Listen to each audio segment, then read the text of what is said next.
Welcome to the REV Your Agency Podcast. It's another episode where Peter and I, what did we decide to call these episodes? Instant classics. Instant classics. I feel like we've had a good name for them. I'm going to have to go find it now because it's going to drive me nuts. We've had a really good name for all these one-offs with you and I. We did. I don't remember what it was. I'm going to find it. Okay. I believe that to be true. So while I'm finding it, Not So PC with Peter and Carson. That's right. Why couldn't we? I remember now. Oh, that's why. It's been a couple months since we've done one. Been a while. Quit saying that way. Like what way? Like what? Why are you saying it all weird like that with a real hard H? What do you mean? Cool whip. Cool whip. Well, dude, what? Let's bring everybody to speed. Why haven't we done one of these in a couple months now? Because I've been traveling a bunch. Is the short answer. I've been building up the team over at Kraken, and we had our first ever kind of all agency meeting for our agents, kind of our professional seminar thing that we put on in Vegas. It was awesome, man. We had almost 60 people there at our very first one, a bunch of carrier support, and that was good. It was good. We got a lot of good people on the home team. You probably didn't notice, but I was there. Were you? I was there. I was told to sit in the back and be quiet, speak when spoken to, and thus I did. Except I did sit in the snack area and crack some jokes. Nobody asked me for those jokes, but I still told them. And the drinks were nice and ice cold. They were ice cold, but no, man, it has been a long few months. I feel like you've been traveling a bunch. I've been traveling a bunch, and when you're in town, I've been gone, and vice versa. So it's been fun though. It's been productive for you. It sounds like I know it's been productive for me in most ways.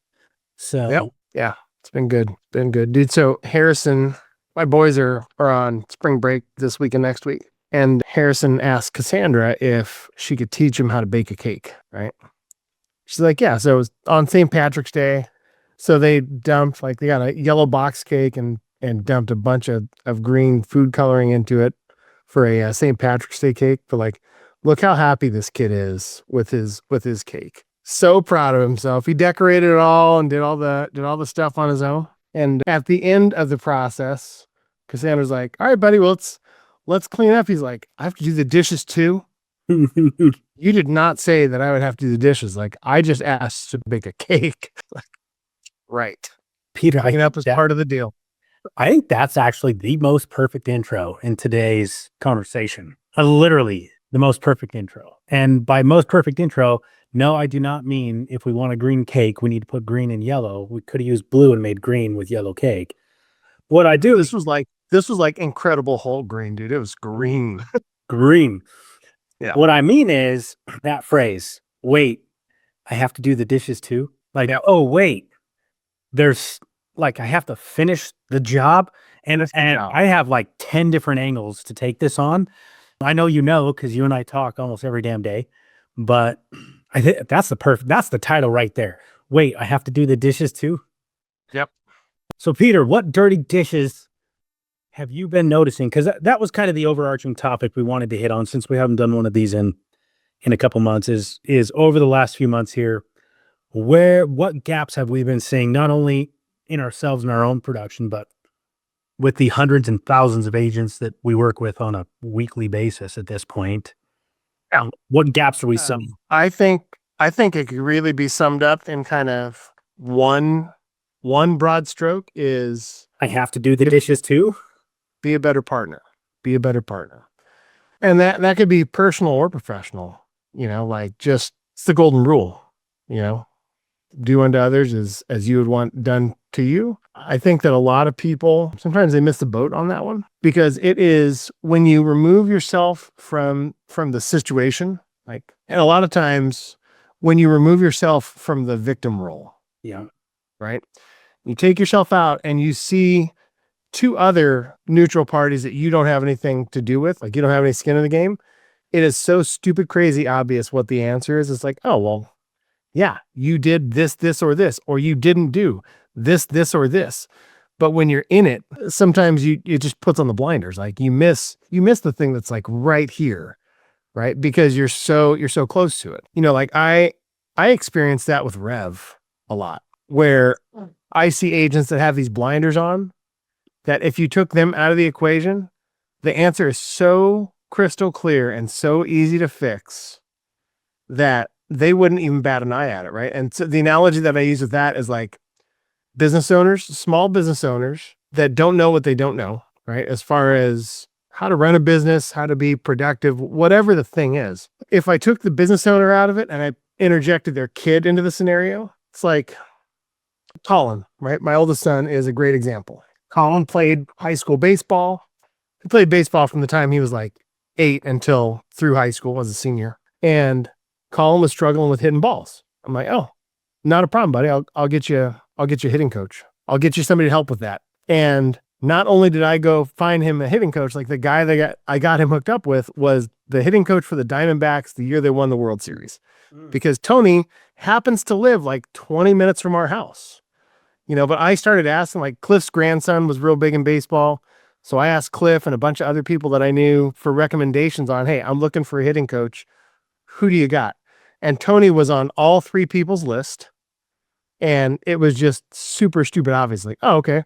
My kid's struggling with hitting a ball. I'm going to hire a hitting coach. Those same people that when I give them that example, it's like, oh, you're struggling with making payroll. It's like, what you need is a business coach. You need somebody to show you the gaps in what you got going on and to show you how to be more effective at doing the things that you're already doing, right? Or maybe making some changes. But for some reason, we get so close, especially small business owners, we get so close to what our problems are and the things that are going on that we miss the super simple, stupid, obvious answer on like, oh, you need help. You need somebody to help with this thing because you don't know how to do that as well as somebody that does that for a living all the time does, So getting some distance between you and whatever the problem is a huge help. But yeah, just handling situations like, a customer service situation. You watch somebody at a restaurant deal with poor service and you can see both sides of the coin. It's like, oh yeah, well, the waiter was a jerk. They came out and they dropped the food plate. They dropped mom's spaghetti and got over and palms and knees were sweaty. And I saw that whole thing I'm happen. just stuck on the fact that you said they dropped the food of plate instead of the plate. That too. Whatever. It sounded a little more biblical. So they drop upon the food of plate and mom's spaghetti. And so you see like, man, I can't believe that guy just did that. But then also you see how the person reacts to it and responds to it. And so you got to see the whole thing as a neutral third party and go like, that wasn't right, but man, that also wasn't right, And so when we talk about being a better partner, it's hard sometimes to figure out like if Cassandra and I have an argument, my default setting is to just see my side of the story. And I'm going to argue that to the death because I feel like I'm right, but somebody else happens to be in the room and sees her and I have this whole interaction.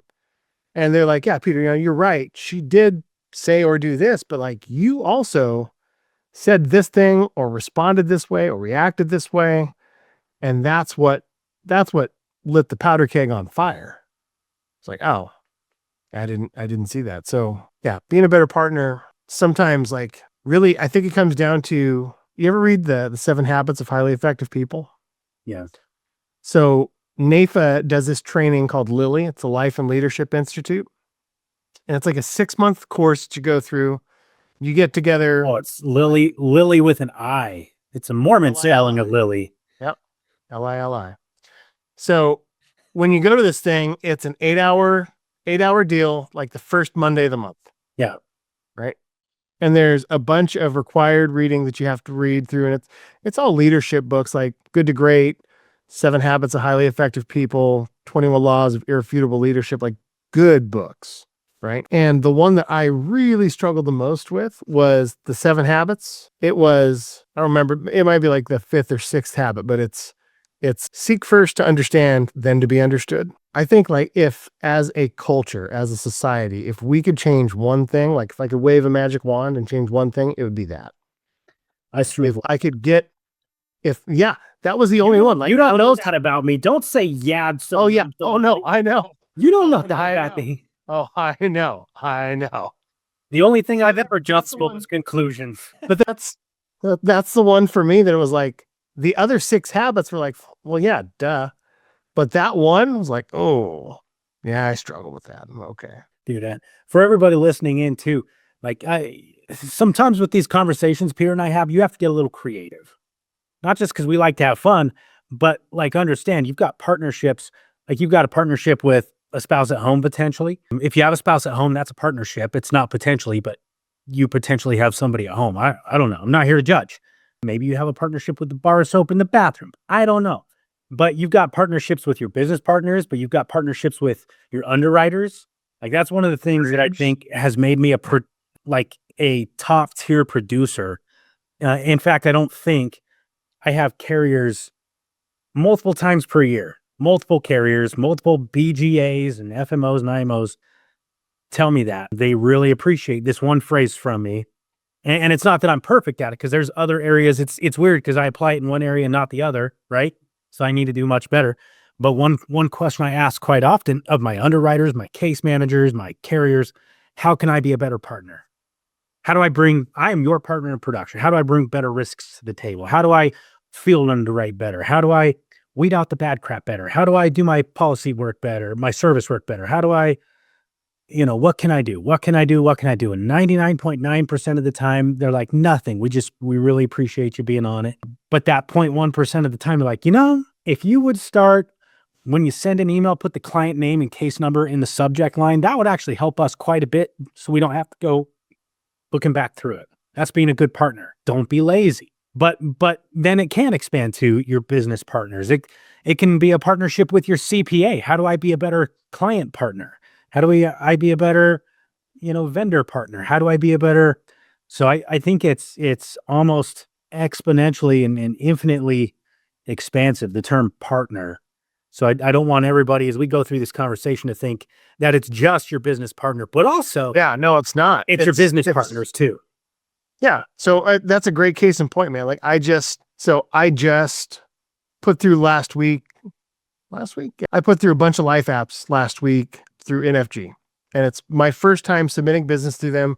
They don't know me from Adam, right? So I had to call them a couple times for different things for help, right? Every time I called, whoever I talked to on the phone, I've talked to different people every single time. They've been fantastic to deal with. You can hear the smile through the phone on the other end of the phone.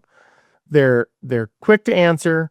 They are efficient. They're effective. They're personable. They've been great. Absolutely great. The gal that I spoke with today, my case manager, it's my first time. I gave her a week and a half before I reached out to get some updates on some stuff. And I've been going in and looking at the policies to see where they're moving. But this is the first time I had an opportunity to actually talk to her. So I called and talked to her literally right before this call. And I was like, hey, I just wanted to take a minute and introduce myself, make sure that you put a voice to the name. And so we talked. I said, would you mind, these are my first policies that I've put through you guys. Would you mind walking through the process with me? Because I don't know what I don't know. And I want to make sure that I'm doing things the right way. And she's like, oh, yeah, is it for the Smiths? I'm like, it is. So she pulls up the 4 apps and she's like, yep, where do you want to start? So we go through it. This one's approved. They're just waiting for my producer code with the carrier. Okay. The other 3, they're working on APSs. Okay. But we went through one at a time. And at the end, I asked a couple questions. And one of the questions was like, hey, so number 1, Janelle, I noticed that all of these particular cases that you guys we put through, they all used exam 1 as the paramedic examiner. Said, I like exam 1. They're good. It's like, but who I really like is apps, because my wife happens to work. She's a paramedic examiner for apps out here in Arizona. And I know she can't do my cases, but I like to support the people that support me. And I would like to support Charlie's family, just like Charlie supports my family. So is it possible that my cases could go through apps instead of exam 1? And she's like, oh my gosh, I love apps. She says, most of the time, yes. There's a couple carriers that they order the AP or they order the parameds. And sometimes they have a certain one that they're going to use, but like 99% of the time, yes, we can put your cases through them. Whether you order it or I order it, we'll make sure it gets done that way. I'm like, great. It's like, So my other thing is there anything that I can do to make your job easier? And she paused and she was like, oh, wow, nothing I can think of right now. Just keep doing what you're doing and being responsive and like, great. Hey, if anything changes, if I do something wrong, I mess something up, do me a favor and just call me. Just give me a shout and I'll do whatever I can do to get it fixed as quickly as possible. She's like, I really appreciate that. Not a problem. So I did not have to call her. I could have just kept emailing back and forth, and to her, I would have just been another name on a report.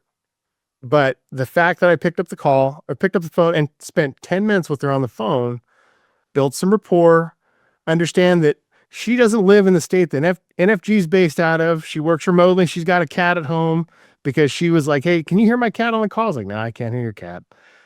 But we had a positive interaction before there was a negative interaction, and it's relationship building. It's a shit sandwich. That's the best way to handle stuff as a partner. So it's interesting you mentioned that. I called into those folks last week and I chatted with Tina and she gets on the phone. It's Friday afternoon and she's like, you can tell she's already a little bit frazzled. And I was like, hey, first of all, you've been working another case for one of my agents. I wanted to tell you, thank you. So it was a big case, by the way, like 25 million in death benefit and she's done a great job. Just got the approval on it. So we're knocking on the door of issuing that policy now, right? Big policy. Super excited. So talk to her about that. I'm like, is there anything in that process we could have done better? Because we're going to keep bringing those to the table. She's like, no, that went really smooth. Just same thing. Make sure you're responsive and we're actually communicating, whether it's you or your advisors. So I was like, okay. Well, now, Tina, I'm sorry, I got to ruin your day. And she's like, oh, God. I was like, no, I'm not going to ruin your day. I do have one stumbling block that I've kind of hit. I was wondering if I could get your expertise on. So that quick reframe. And she's like, yeah, of course. What you got? So we went through it and it was just some underwriting, case management stuff at the home office level where that particular carrier won't let us call into them direct. Normally, I like to follow up on my cases direct to carrier. But that particular carrier won't let us, but their response rate through the BGA channels abysmal right now. And so we talked through some of that. And she's like, well, this is some of what we can do to streamline it on our side. And then I'll put in a note and see if we can have a conversation with them because we do a weekly call with that carrier on what's working and what's not working. And I was like, that would be really, really great. And by the way, so same thing. Hey, outside of any of these cases, what can we do? I've got a whole bunch of agents working with me. We've got a lot of casework going on. How do we be better?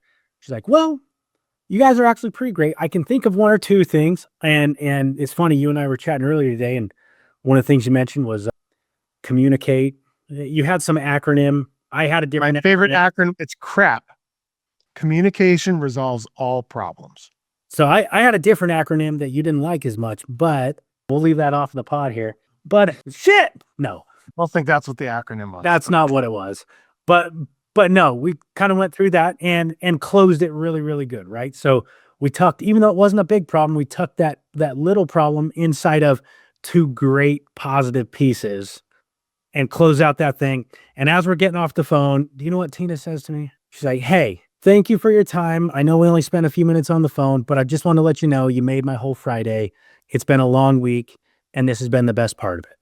And I was like, that was so good to hear. I appreciate you. We love you. We're so grateful to have you on the team because, God, I'd rather be fighting the fight with you than against you. I'll tell you that right now. Yeah. And she was like, oh, thank you so much. I'm off the phone, right? So anyways, like Tina doesn't work for me. How many times do you think that she takes phone calls in a week, Carson? Oh, probably that 200 plus. That somebody is calling in for something other than a complaint. I would probably say, I don't know, pure speculation, but I would say probably less than 10. I would bet she's taken 150 to 200 calls a week and less than 10 are that was my guess. Other than was probably sub 5% of the calls that she got were like, I have no qualms when we go out to eat, calling a manager over and telling them when we had a crappy experience, because I have no qualms about calling a manager over and telling them when we have a fantastic experience. And I do the latter more often than I do the complaint. And it's funny, man. Like I'll ask the server, like, hey, can you do me a favor? Everything's okay, but would you do me a favor and bring your manager over when you get a second? And they're like, yeah. And their posture changes and their attitude changes. And the manager I'm not getting a tip. Yeah. The manager comes over and they're already on the defensive and, hey, how can I help? Is everything okay? And it's like, yeah, I just wanted to tell you, man, everything's great. Shirley over here, this is probably the best dining experience that we've had in the last 6 months that I can recall. So I know a lot of people call you over when things are going poorly. So it's important to me that I also let people know when things are going well. And I just wanted to tell you, whatever you got to do to keep her around, do that, because she's the best part of your restaurant right now.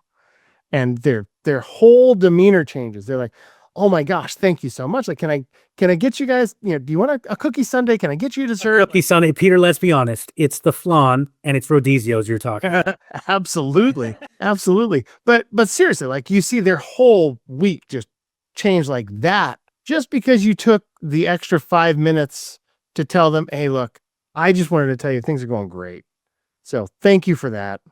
But they change, they go over and talk to their server, and you can see their day light up, and They're in the back. They're like, maybe we shouldn't have spit in that redhead's food. now that's what gives it just that little extra Flavor. Yeah. Flav. How do you think they got the creme to brulee? It doesn't just do that automatically. Moisture, Peter. It's funny because we're having this conversation. I can think literally, like, I'm 5-10 people at this point. I'm like, it's been a long time since I've called that person just to tell them, thank you, I appreciate you. How can I be a better partner? Thank you. And it's funny because we kind of plotted this out before we got on here. A lot of times we do that based on some of our own frustrations. And like you said at the very beginning, like the third party, the outside looking in, but then you start having the conversation, you hear yourself say that stuff out loud, and it's like, I got to make some calls. And it doesn't always have to be a call. I got to send a text, send a Slack, drop a voice note, send an email, Dude, that is the voice to text, not like the talk to text, but like the audio message. That thing has been a game changer for me, because I've been pretty busy the last 18 months or so. But I still I want to call and sing to my friends when it's their birthday. But if I don't have time for an actual phone conversation, like, I call and sing in a message and drop it that way. So they still get to hear me and know that I was thinking about them. They get to hear my tone. They get to hear my singing, for whatever that's worth. But that's a huge, like, it doesn't take you any more time than it would take you to type out a message, but they get to hear it in your words. That one's been a huge deal. Like, if you don't have time for the personal conversation, but you want to make the conversation feel personal. Yeah, I love voice notes. There are times, though, I'm going to say this. There are times, like, some folks really struggle with time and a place. There are times it should be a text message or an email, not a voice note. Like, when you're clearly annoyed and you can't find a shred of happiness in your voice, you don't send your client a note and, like, it's fucking $42.99, Shirley. No, you send that text. Like, type it out. Yes. You're going to see yourself type in that F-bomb. You're going to delete the F-bomb, be like, no, Mr. Jones, it's $42.99. Have any other questions? There are times you should it. Totally agree with that. Oh my gosh. Yep. I think, though, the flip side of that, though, is, like, I was talking with Brad yesterday, and we're having some conversations with a carrier, and there's some reporting that hasn't been accurate, right? And Brad, he's like, I'm going to pull a Peter Wood. I'm going to call this guy tomorrow morning on my way to the office. I'm not going to send an email. I'm not going to text. Like, I'm just going to call him and have a conversation. And I was like, yeah, I think that's great. Because there are times where text and email are sufficient forms of communication in certain times, in certain scenarios, but you got to use the right tool for the job. And it is way easier to tell somebody no over a text or an email than it is when somebody calls and goes, hey, Carson, I was thinking about this thing. What do you think about this, and this? Oh, I do this, and this. Like, oh, cool. Could you help me with these things? Right? It's so much easier to blow off a text or an email and go, no, thanks. Well, even when it's kind stuff, like how easy would it be to send a text or an email to Janelle or Tina and be like, "Hey, thank you." And what would they do? They'd be like, "I'm busy. You're welcome. Cakes." And they won't even think about it again versus taking the time to make the call. So you brought up Brad. It's funny. We sat in a meeting. Brad's one of our partners, right? We sat in a meeting together after that Kraken call, and Brad said something that was really impactful as we were kind of going over what went well, what didn't go as well, what could we improve on for next year. And one of the things he said was, "Hey, as we go about this particular project, XYZ, Yep. you know what worked really well was when Peter, you picked up the phone because the emails and the text messages we sent to try and accomplish the same thing did us almost nothing. It didn't move the needle forward at all, even though we sent 100 more texts and emails than we made phone calls. But those phone calls made 100 times more difference at 10% of the volume. And I thought that was a really mature realization to make and a really good point, a good point of calling ourselves out as a core unit, as a partner unit, being like, okay, if we want to do this and go to the next level next year, we've got to pick up the phone with that project. However, to get the time to pick up the phone for that project, there's other projects we need to move off the phone and just send a damn email because time is finite. We can't spend our time doing things that don't move the needle forward, but we certainly need to spend the time doing the things that do. And so it's this constant, but that's what makes partnerships, whether it's your business partners or your underwriting partners or your case managers or your mentors, your mentees even. I think that's a big part of what makes it so powerful is you said you can only see what you can see. You don't know what you don't know until you know it. And when you're in the echo chamber of just your own head, it's really easy to spend a lot of time working really, really hard, going nowhere. But then we have those open interface conversations with our partners, and all of a sudden it's like, wow, it's not the 90% of the workload we need to change or most agents need to change with what they're doing to get from 20,000 a year to 100,000 a year, 100,000 to a million. It's not 90% of what they're doing. It's 10%. It's the tweaks. 1%. Yes. Yeah. And that's what partnerships are for, right? Partnerships are there to point us in the right direction, to keep us pointed in the right direction. And if they fail to do so, I think that's a whole nother part of the partnership conversation. If a partnership constantly steers you wrong and or fails to be a quality partner, that's a partnership you've got to extricate from your life and your business. We haven't talked on one of the podcasts. I've shared this story on a Rev call, but I went to Cody Askins had one of the 8% Nation roadshows here in town, which was a really good event. Like if you're thinking about going to check one of those out, I would. The speakers were all really good. It reminded me a lot of a Rev event because it really was a lot of value without expectation. There were people up there sharing the secret sauce, sharing good, applicable stories about how they overcame certain things or best practices. It was worth going to. But I met this new producer that unfortunately she found her way into somebody's downline that has no business training agents, right? And like one of the very first things this person told her was like, "Oh yeah, you need to start recruiting agents immediately." One of the things that she heard at the training though was that, and I think it might have been Cody's dad that was talking. And he said something to the effect of, you have no business teaching somebody how to do something until you know it forwards and backwards, right? You need to be able to adequately support the people that you're bringing into the business if you're going to bring them into the business. And if you can't do that, then it's not time to bring people into the business yet. Wait a year, 2 years, 5 years, whatever, right? And so we're just kind of chit-chatting in one of the networking sessions. And she says, "Hey, can I ask how long have you been in the business?" I said, "Yeah, it's 13 years. She said, "Okay, if you were going to give a brand new agent some advice, what advice would you give them?" I'm like, "Oh, okay.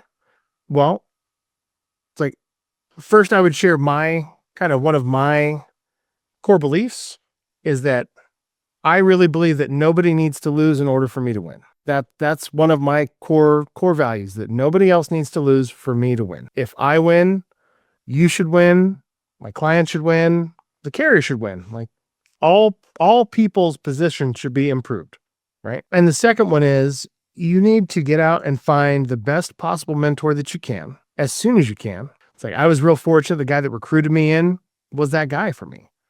And then when he retired, the guy that came after him was that guy again. You know, Cliff and Bruce were fantastic, but you need to get out and find yourself a fantastic mentor.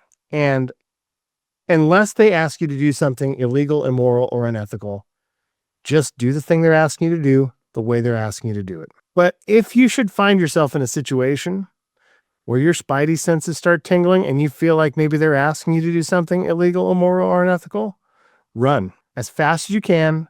Don't look back. Don't give them a second chance. Run. And if that happens, you call me and I will get you hooked up with somebody that can support you the way that you need to be supported and teach you how to do things the right way, you know? And I think that there are more people that need to hear that message than we know about. Like, hey, look, if somebody's asking you to do something shady, then you're in the wrong group. I think something agents in this business really struggle with, Peter, is that there's the age old phrase, which I know it might be like the last 2 or 3 years, it's really come to some sense of popularity, maybe the last 20 years, 50 years, 200 years, who knows? I don't have a timeline on this, but what it says is when somebody shows you who they are, believe them. Believe them. Yeah, believe them. And I think agents really struggle with that because there's a lot of preaching of loyalty. Well, you're not loyal. But what they're saying is you're not loyal if you believe your eyes. You're not loyal if you believe your ears. You're not loyal if you believe your core values. You're not loyal if you believe that spidey sense, that tingling. And nobody wants to be disloyal except for the disloyal people, and they're all pieces of crap anyway. So to follow back up on this gal that I met. So that was the pre-meeting kind of networking time. At lunchtime, we ended up sitting together and chit-chatting, and I could tell that I struck a nerve with her when I told her to run. Right? She hadn't given me any back history, any story or anything. We're sitting down at lunch and she's like, hey, I'm so glad I came to this thing because number one, I got to hear really great stuff from up front. But number two is I met you and you said some things this morning that really kind of disturbed me in a positive way. And I'm like, okay. Yeah. What? Do tell. I am married. Yeah. Do tell. Well, we are. And she's like, so let me tell you about my two interactions that I've had with my mentor. Okay. The first one was he went on an appointment with me with one of my people. And we were supposed to be talking to this woman, single mom. She's pretty young, about life insurance to make sure that her kids were taken care of. Oh, okay. And his recommendation to her was to cash out her current 401k and just lump sum put all that money into an IUL. And she's like, and that did not sit well with me. She's like, I don't think that's something that she should do. And so she asked me some questions about that strategy. She's like, well, there are some people that do strategic rollouts on their 401k. It's like, that's not a strategy that I recommend to my clients. But, right tool in the job for the right person, it might make sense for somebody. She's like, yeah, I don't think that it made sense for my friend in this case. I said, what you told me about your friend, probably not. She's real young. Probably not. And so as we're talking a little more, she says, the other thing is this same individual told me that I should take out a home equity line of credit, take all the money out of that home equity line of credit and drop all of that into an IUL for myself. I was like, oh, okay. Well, again, there might be a situation where that might make sense for somebody. That's not a strategy that I would necessarily deploy with my clients. But like, let me ask you a follow-up question. She said, okay. I said, are you guys joint working these cases? She said, yep. I said, what's the split? It's 70-30. I said, who gets a 70? She says, he does. I'm like, run. It's like, she's like, yeah, that's kind of what I thought. Yep. She's like, also, he was pushing on me to recruit people. I recruited one friend in and they already have failed out because I couldn't support them. I said, yep, time to go. But that is a fantastic example of not being a good partner. Like when you recruit somebody into the business, you are disrupting their life. You're disrupting their family's life. Like, you need to be able to train, love, and support however they need that train, love, and support to get started, so their family doesn't starve during the process. You are responsible for their outcome. You are morally obligated to their outcome. They have responsibility too. They are shared because that's how a partnership works, right? Yeah. Takes two to tango. But you can't lay down on the job and be mad that they didn't tango. Yeah. You're in fact, I agree with you, Peter. You are in fact morally obligated to their outcome. Yeah. So I entirely agree. Entirely agree. So if we wanted to build better partnerships, stronger partnerships with our upline, our downline, our sideline, and it's funny because I said upline, downline, sideline, and some people they're like, oh, Carson's just making a sports joke. Fuck sports. Do you know who's your sideline? Those are my business partners. My business partners aren't uplining me. They're not downlining me. They are sidelining me. Like this isn't a sports joke, folks. This is real.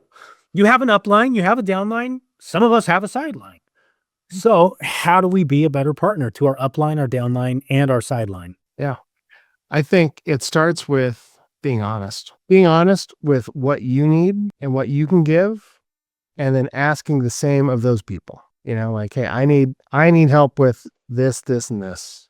I'm struggling like with these things. I think having open, honest dialogue regularly is kind of metric number one for me. I think it is. And it can look like a lot of things. I can think literally in the last week of dialogue that I've had that maybe was counterintuitive to some of my partnerships, upline, downline, sideline, and some that was very productive and not even necessarily like, hey, let's go make money together. Like I was telling you about the one where I was chatting with a sideline partner that was like, hey, so are you going to get more active and involved in what we're doing here on a daily operator basis? And I was like, no, I don't think I will, and I'm not going to ask to. It's not fair to you and our other partners to keep pogo sticking back and forth. I think we've got a good thing going right now. Let's roll with that.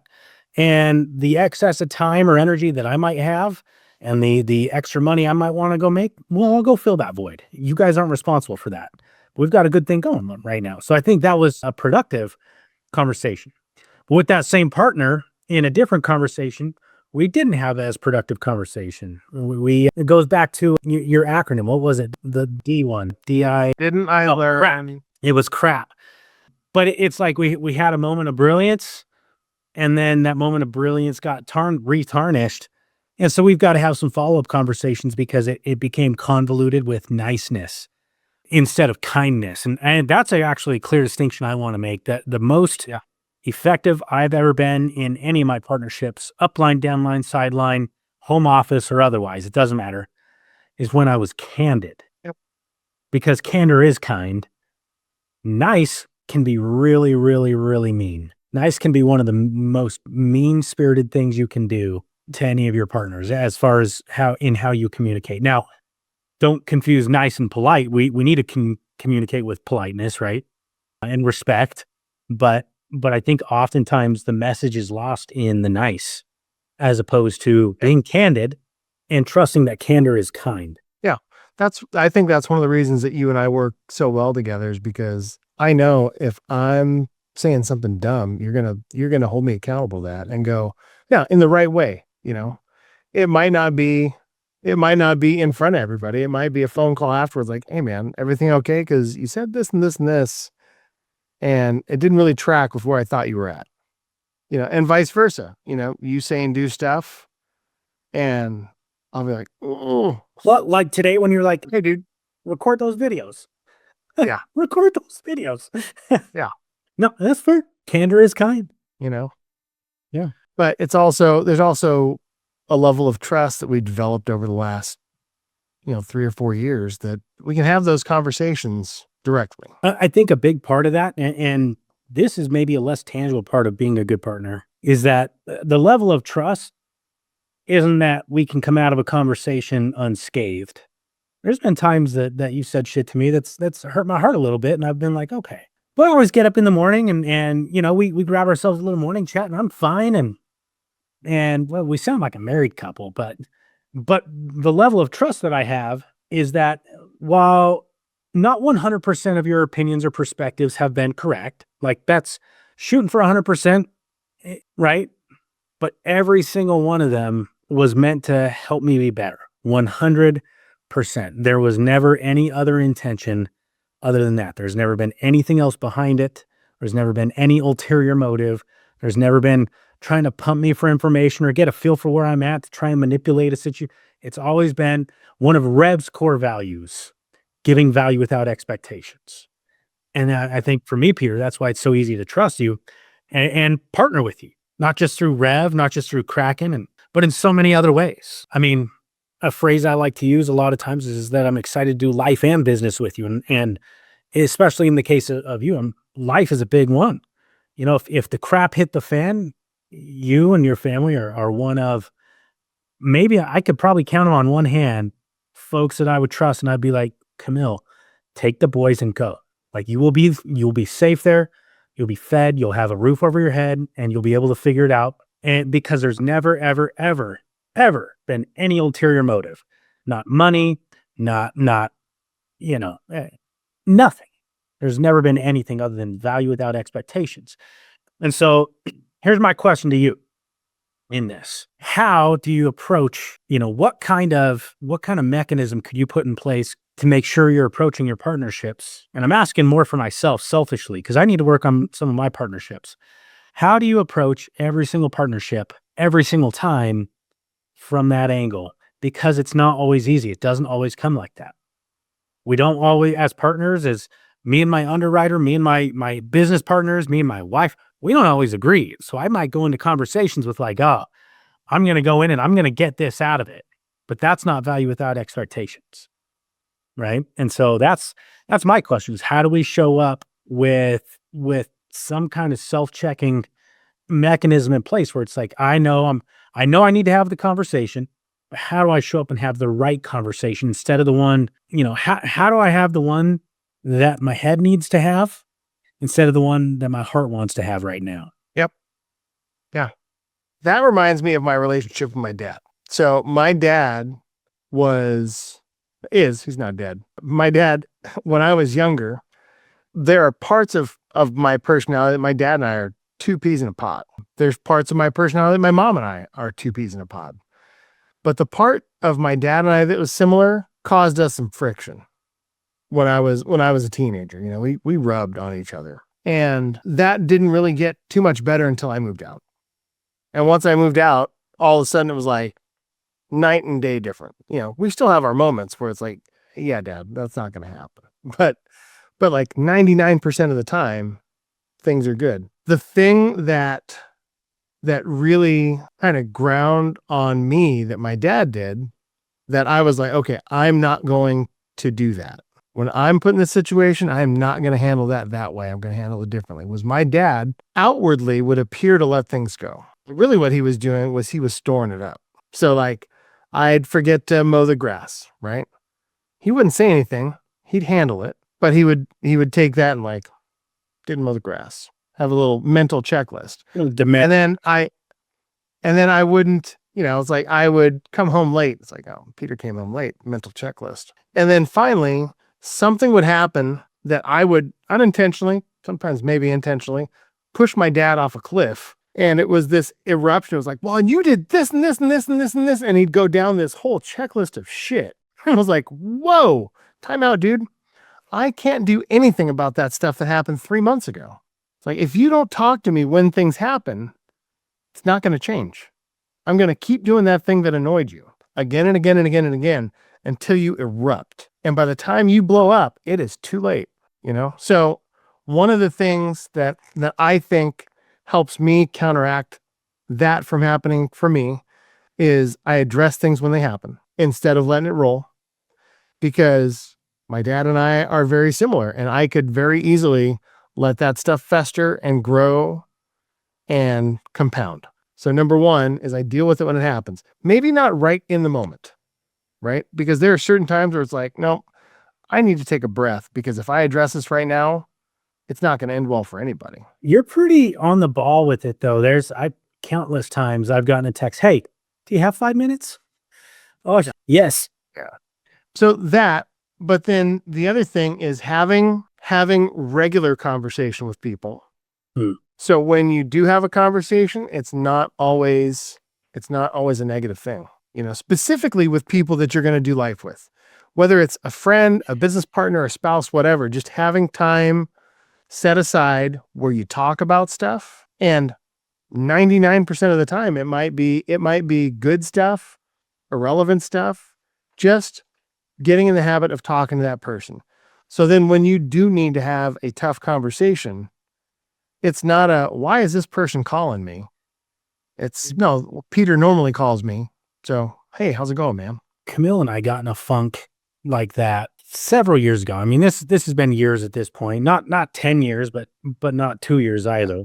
Somewhere in between. Wow. And I think it's when we lived in the Vegas area before, and we just had a lot of changes in life.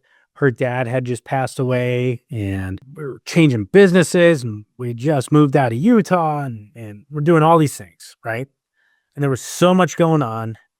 I was working a ton because, I'd literally walked away from my business with American National. I took $0.00 off it, still haven't.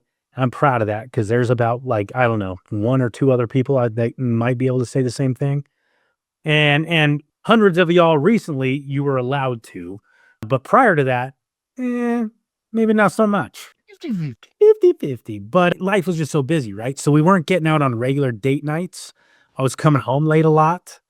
And so we weren't even getting pillow talk, without the hoochie coochie, without the hanky panky, none of that, no pillow talk. She was asleep when I got home. And so we would go on date nights every now and then, once a month is what we were managing. And every time we went on a date night, it was just like this. Well, you and you and you, and that's how she was talking to me. And I turn around and be like, well, you and you and you. And that's how I was talking to her. And we started well, I don't even want to do date night because every time we go on a date night, it's just negative. And then all of a sudden we realize, well, shit, the only time we make for each other, we haven't had any other positive conversation. Because I don't go around all day hating you. I freaking love you to death. I think you're gorgeous. I didn't marry you to hate you. I didn't marry you to resent you. You're the apple in my eye. You're a goddess. But I've never made the time to have that conversation with you like I'm making the time to have this conversation with you. And that's incumbent on me. I'm not the victim. I'm the perpetrator. I'm the one doing it, So I think we do that in our marriages, like you say, our life relationships especially, but I think it's equally detrimental in our business relationships. If the only time your case managers and underwriters hear from you is when something's wrong, don't expect them to be excited about your call, Yeah. I think there's a lot to that. Yeah. Wrap this up for us, Peter Wood. We've only got a few minutes left. I want to be respectful of your time as well. And I think we've had a productive conversation, but what can agents take from this? What should they take from it? If you got hit by a truck on your way home, God forbid, and you didn't get a chance to help them make some sense of this conversation, what would you want them to leave this with? It's a golden rule, man. Just do unto others. If you're struggling with whatever kind of relationship it is, think about, in a perfect world, how would you want to receive your half of the relationship, and then turn around and give that out and see what you get back. Or the other thing is there's love languages, right? Physical touch and words of affirmation, acts of service. Touch your underwriter. Do it. Don't physically touch your underwriter.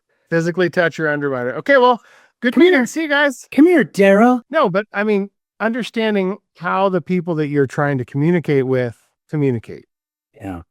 If they're not a phone call person and they're a text person, try that. If they're not a text person, but they're a phone call person, try that. Try and figure out how would you want to be communicated with and to, and how do they want to be communicated with and to, and then give it a shot. Yeah. Love language. Maybe there's some wisdom to that. Sounds kind of crunchy granola, but call me Nature Valley. Let's eat. Peter. Perfect. Call me Nature Valley, which is great because Caleb Duran made a meme today of Nate with a granola bar. I'll send it to you later. Yeah, I can't wait to see it. I love Caleb's memes. most of the time when they're not about me being Gumby. Right. That ass. All right, man. I will let you go. Have a great rest of your week. Thank you for being here, Peter.